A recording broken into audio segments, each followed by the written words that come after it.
నరేంద్ర మోదీ గత 11 ఏళ్ల పాలనలో తీసుకొచ్చిన సంస్కరణలు పేదల సంక్షేమం దేశాభివృద్ధి వైపు దారి చూపిస్తాయని ఎంపీ లక్ష్మణ్ అన్నారు. ఇక జూబ్లీహిల్స్ నియోజకవర్గం వెస్టీ శ్రీనివాస్ నగర్ కాలనీలో దీన్ దయాళ్ ఉపాధ్యాయ జయంతి సందర్భంగా ఒక ఇంటెలెక్చువల్ మీటింగ్ నిర్వహించారు. ఇక ఈ కార్యక్రమంలో ఎంపీ లక్ష్మణ్ పాల్గొన్నారు. అభివృద్ధి లక్ష్యంగా ముందుకు సాగుతున్న ప్రభుత్వాన్ని జీర్ణించుకోలేక కాంగ్రెస్ పార్టీ విష ప్రచారానికి దిగుతుందని ఆరోపించారు. దేశాన్ని అస్థిరం చేసే ప్రయత్నాలు ప్రజాస్వామ్యానికి విఘాతం కలిగిస్తాయని పేర్కొంటూ ప్రజలు అప్రమత్తంగా ఉండాలని డాక్టర్ లక్ష్మణ్ సూచించారు.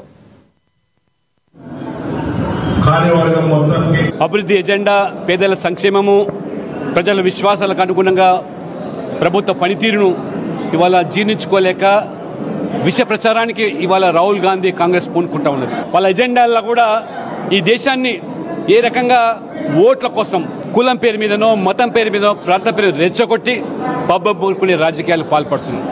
11 సంవత్సరాలుగా నరేంద్ర మోడీ గారు చేసిన అభివృద్ధి ఇవాళ ప్రపంచం మొత్తం కొనియాడుతూ ఉన్నది.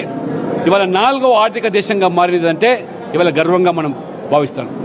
ఇవాళ ఏదైతే లద్దాఖ్లో జరిగిన సంఘటనలు, ఒక కాంగ్రెస్ కౌన్సిలర్ ఆ లేహ్లో బీజేపీ కార్యాలయం మీద ధ్వంసం చేయడం, దాడి చేయడం, ఈ రెచ్చగొట్టే విధానాలకు కాంగ్రెస్ ఏ రకంగా వ్యవహరిస్తుందో పాటుపడుతుందో ప్రజలు అప్రమత్తంగా ఉండాలి.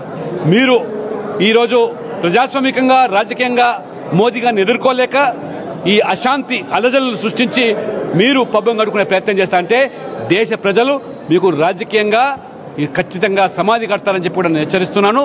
ఇప్పటికైనా మీరు మోదీ గారి రాజకీయంగా ఎదుర్కొనే దానికి